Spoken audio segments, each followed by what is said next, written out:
Okay, today we are going to do electric field due to a uniformly charged thin spherical shell. Now see one thing, if it is a spherical shell, it does not matter that whether it is a conducting shell or a non-conducting shell.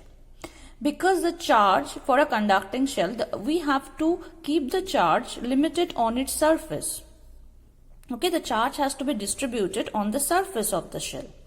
So if it is a non-conducting shell, then charge cannot come inside because charge cannot pass through a non-conductor and cannot lie inside the shell. If it is a conducting shell, then we know that charge resides only on the surface of a conductor. Charge cannot enter the inside a conductor. Okay, so charge anyway is getting distributed only on the surface of the spherical shell. So here in the place of a thin spherical shell, it can be a conducting sphere, it can be a conducting sphere, conducting solid sphere, conducting hollow sphere, non-conducting hollow sphere,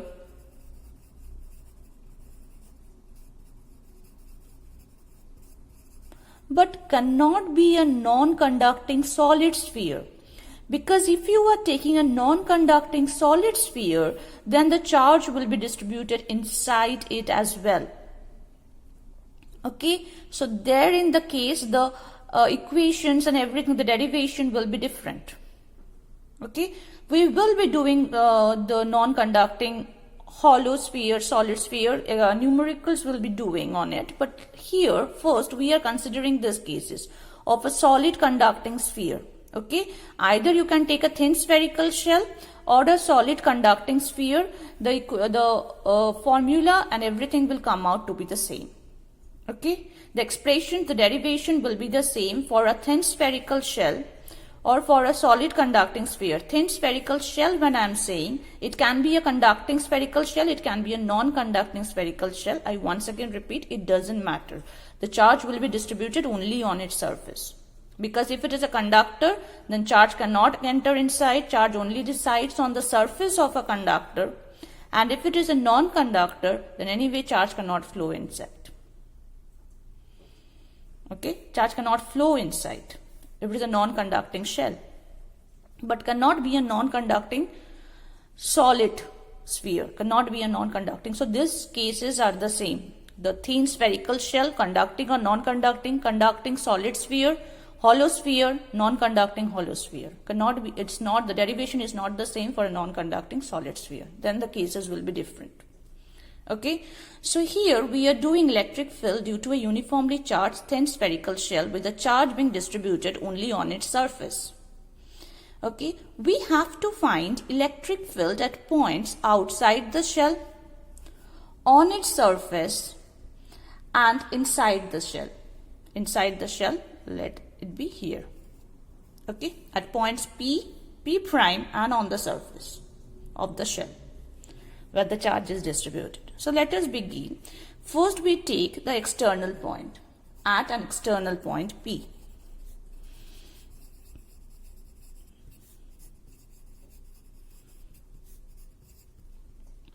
At an external point P, we have to draw a Gaussian surface. We know the property of Gaussian surface. The Gaussian surface should be symmetric about the charge distribution.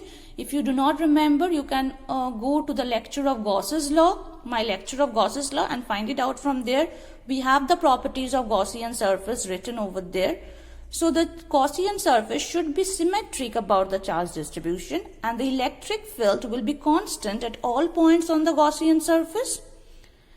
Okay, so we draw a Gaussian surface cutting through the point P. Another property of Gaussian surface is that Gaussian surface does not cut any charge. The charge should not pass through the Gaussian surface, but the Gaussian surface should cut the point at which the electric field intensity is required. That is another property of Gaussian surface. So we have drawn a Gaussian surface cutting through the point P. Okay. Now here we take a small area element, dA. What will be the direction of dA? the dA, the direction of the area vector is outward drawn normal to the surface. This is the direction of dA. Okay? And the normal through a spherical surface always passes through its center. What will be the direction of the electric field vector? It will be away from the charge, radially outward. Since it is a positively charged, since the sphere is positively charged, so a spherical shell, is positively charged, the electric field vector will be away, radially outward. Okay? So at an external point, for this small area element, what will be the flux passing through this area element? d phi will be E dot dA. That will be equal to, what is the angle between E and dA? It is 0 degree. They are parallel. EDA cos 0 degree. What is cos 0 degree? 1. That is EDA. Okay. So what is the total flux through the entire Gaussian surface? The total flux through the entire Gaussian surface will be closed surface integration of EDA. Now we know another property of Gaussian surface is that the electric field vector should be constant at all points, or the magnitude of the electric field should be constant at all points on the Gaussian surface. That is another property of Gaussian surface. It has to be, otherwise the Gauss's law will not be applicable. Okay, E closed surface integration of dA. E has come out since it's constant at all points on the Gaussian surface. Okay. Now, closed surface integration of dA, what it will be? If I'm going to take this spherical shell, this sphere is of say radius r, and I'm going to find out the electric field intensity at a distance small r from the center of the spherical shell. So, the total surface integration of this dA will be 4 pi small r square. That is the surface area of this Gaussian surface. So, into 4 pi r square. And by Gauss's law,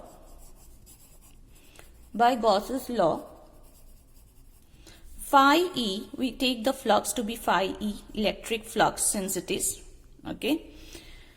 Phi E is equal to Q by epsilon naught, where Q is the net charge enclosed within the Gaussian surface. Okay, Q is the net charge enclosed within the Gaussian surface. So, how we are going to find out Q? Okay, so Q is equal to, or rather let us find out surface charge density. Surface charge density or charge per unit area, surface area, that is sigma is Q by A. That is Q by 4 pi.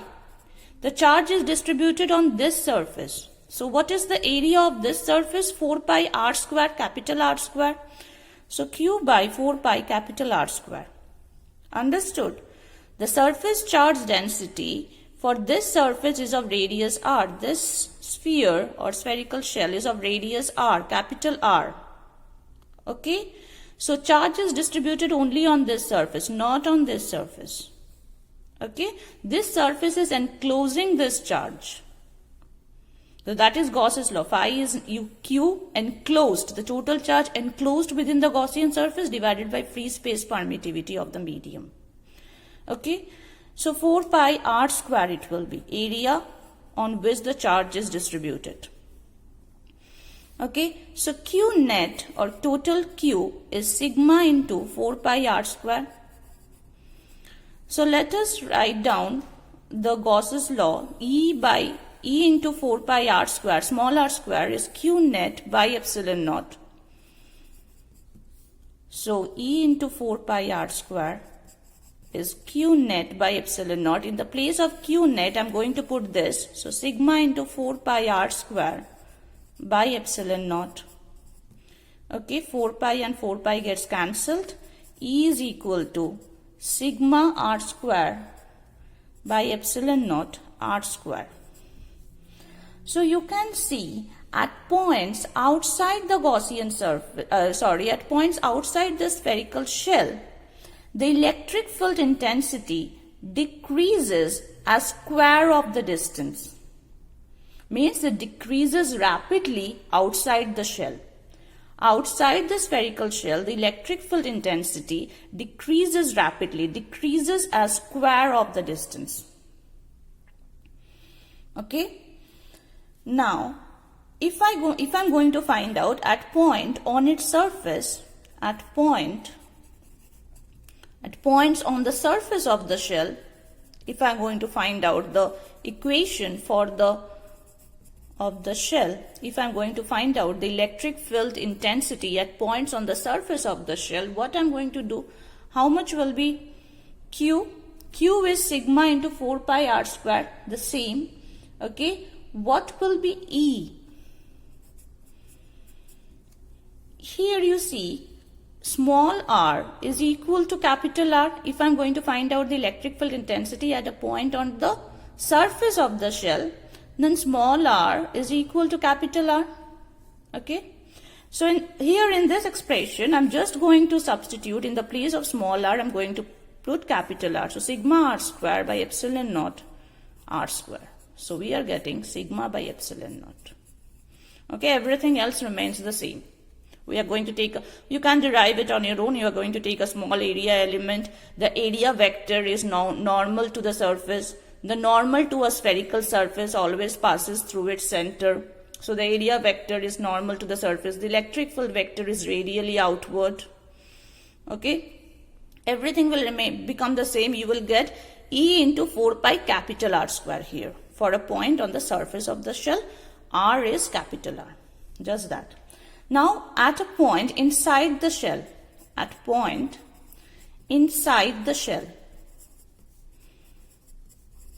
what it will be? At point P prime inside the shell, we are again going to draw a Gaussian surface. The Gaussian surface should cut through the point P. Okay, this point has to be exactly in the middle, at the center, I mean to say. Okay, this point, the Gaussian surface should cut through the point P. Okay, now this Gaussian surface is not enclosing any charge. So if this distance, this P and this distance, I am also taking a small r or small r prime, then phi E will become equal to E into 4 pi r prime square. Again, you can do the same thing. You can take a dA element and you can make the dA vector and E vector in the same direction. Okay, and you will get this r prime whole square. Okay, and that is equal to, flux is equal to Q by epsilon naught according to Gauss's law. But Q is 0. There is no charge enclosed within this Gaussian surface. The charge is distributed only on its surface. Even if you take a solid conducting sphere or a non-conducting spherical shell, a conducting spherical shell, the charge is only distributed on its surface. So, E into 4 pi r prime square, and that is equal to Q net by epsilon naught. Q is equal to 0. Q net or Q enclosed is equal to 0. So, here you can see r cannot be 0. 4 pi is a constant, so E is equal to 0. So the electric field inside a conductor or a thin spherical shell with a uniformly charged distribution, uniform distribution of charge. Okay, the electric field inside a spherical shell, uniformly charged spherical shell, is 0. The electric field inside a uniformly charged spherical shell is equal to 0. So if I have to draw a graph, how the graph will look like? I take this uniformly charged spherical shell, okay, and I take this as the distance r, small r, this as the electric field. Then between 0, the center of the shell, and the surface of the shell, means inside the shell, the electric field is equal to 0. You can see the y-axis is 0. The y-coordinate is 0. The electric field is 0. Now on the surface, the electric field is maximum. What is its value? E equal to sigma by epsilon naught. That is on its surface. and at points outside the shell, the electric field intensity decreases rapidly. E is inversely proportional to R square. Decreases rapidly. So it decreases rapidly outside the shell. It will not touch this x-axis, okay? E inversely proportional. Touch it at infinity. Inversely proportional to R square. Now let us do a numerical. Let us do one numerical. Or I'll give you one numerical. You can do it on your own and get the answer in the comment section. What do you mean? One question is there. What do you mean by electrostatic shielding? Okay. Now, a sensitive instrument which is to be saved from external fields, electric fields, in its environment is covered fully by a metallic surface. Okay. An instrument is there. It is an electrical instrument and it has to be saved from external electric fields. Okay. External electric field should not enter. So what is to be done? It can be surrounded by a metallic surface. So for a metallic surface, the electric field only resides on electric field cannot enter because charges only reside on the surface of a metal. Charge cannot enter inside. So electric field lines or lines of force of external electric field will only pass along the outside of the surface. They will not enter inside. Okay, you can see here E equal to 0 inside the shell or inside a conducting sphere. So this property is called electrostatic shielding. Okay, this is known as electrostatic shielding. Now suppose you were having a spherical conducting shell. Okay, here we have done, we have not taken into account a conducting shell. Okay. A spherical conducting shell, we have taken into account a conducting shell, but this is another case. A spherical conducting shell of inner radius R1 and outer radius R2. This is R1 and this is R2. Fine. And has a charge Q. This conducting shell has a charge Q. Okay. This is Q. This charge Q is distributed on its surface. Now, if it is a conducting shell, charge cannot get inside. Okay.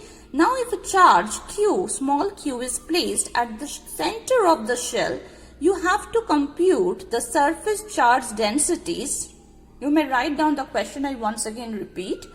A spherical conducting shell of inner radius R1 and outer radius R2 has a charge Q. A charge small q is placed at the center of the shell.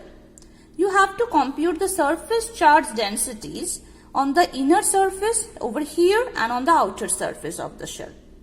So the charge q resides on the outer surface, only it cannot get inside. The charge plus q is placed on the inside of the shell. So on this surface it will induce a charge minus q. And on the outer surface of the shell, it will induce a charge plus Q. So what will be the surface density inside the cell? That will be minus Q by 4 pi R1 square. And on the surface charge density on the outer surface of the shell, that is outer, is equal to Q plus Q by 4 pi R2 square. Okay, that is it. And we can do another numerical. You may write down the numerical. You are having a solid sphere, or rather you do this one, and that is the last. We will end with this. Let rho r, rho varies with r, I'll come to tell you what is rho, is equal to Q by pi r to the power 4 r. That is the equation. Rho, how it is varying with r, be the volume charge density for charge density distribution for a solid sphere of radius r. Now can you tell me what kind of sphere is this? Is it a conducting sphere? Is it a non-conducting sphere? We are considering volume charge distribution. So charge is also inside the sphere. If the charge has to be inside the sphere, see, it is not mentioned in the question. But you have to understand, if it is a volume charge distribution, then it is charge density. But it is not written that whether the sphere is a conducting sphere, it is volume charge density, okay? or charge per unit volume. Rho is charge per unit volume. So the charge is distributed entirely in throughout the sphere, inside, outside, everywhere. Okay. So here R is the radius of the spherical surface. R is the radius of the solid sphere. Yeah, the same thing. And Q is the total charge of the sphere. At a point P, so we are considering a solid sphere. Q is the total charge of the sphere and R is the radius of the spherical surface. At a point P inside the sphere, at a distance R1 from the center, okay, at a distance R1 from the center, at a point P inside the sphere, you have to find the electric field intensity. How will you approach with this sum? What we do, we consider here in this kind of sums, in this kind of numericals, I draw the diagram again. And this kind of numericals, when you are considering the entire sphere, the entire volume, you draw a spherical shell. Okay? Spherical shell of radius r and thickness dr. A spherical shell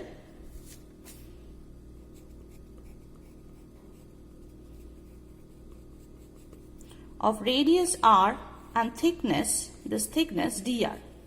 Okay, what will be the charge on this spherical shell?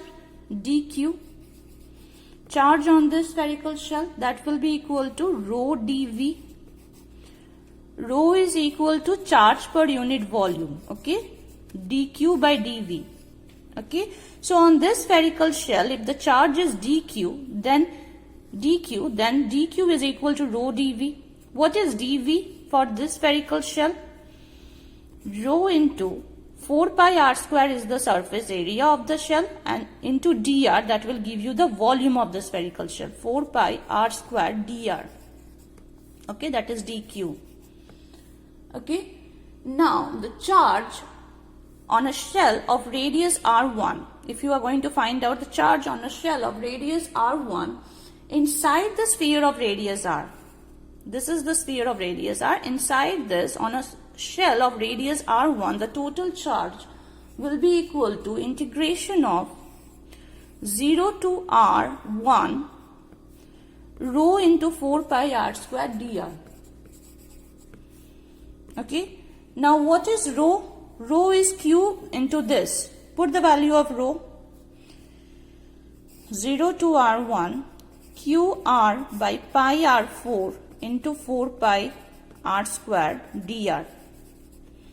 Okay, q by pi r4 will come out of the integration sign, 4 pi will also come out of the integration sign, pi and pi gets cancelled.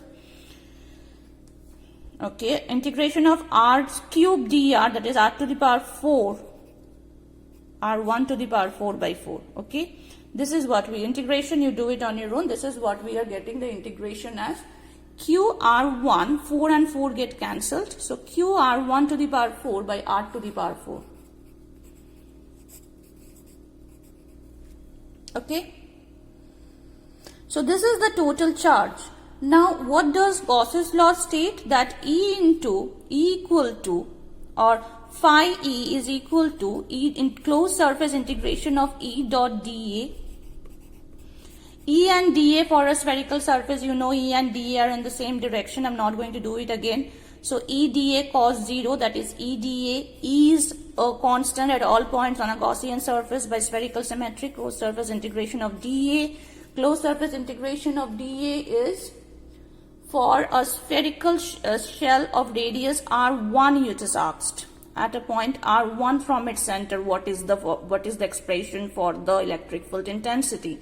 So 4 pi r1 square. Okay, 4 pi r1 square, and that is equal to, sorry, it has stopped working, phi E, and that is equal to q by epsilon naught. You can do it on your own. Q you have got already. Sorry, q you have, and this phi is equal to q by epsilon naught. Q you have got already. That is q r to the 1 to the power 4. So let us do it. Okay. E into 4 pi R1 square is Q by epsilon naught. Q we have got Q R1 to the power 4 by R to the power 4, and that is E into 4 pi R1 square. So R1 square, and this is 2. So E is Q R1 square by 4 pi epsilon naught. Where is this epsilon naught? Oh, epsilon naught I forgot to write over here. This epsilon naught. Epsilon naught R to the power 4. Okay, this is it. This is the expression of electric field intensity at a point inside the spherical shell. Okay, I give you another similar example to do.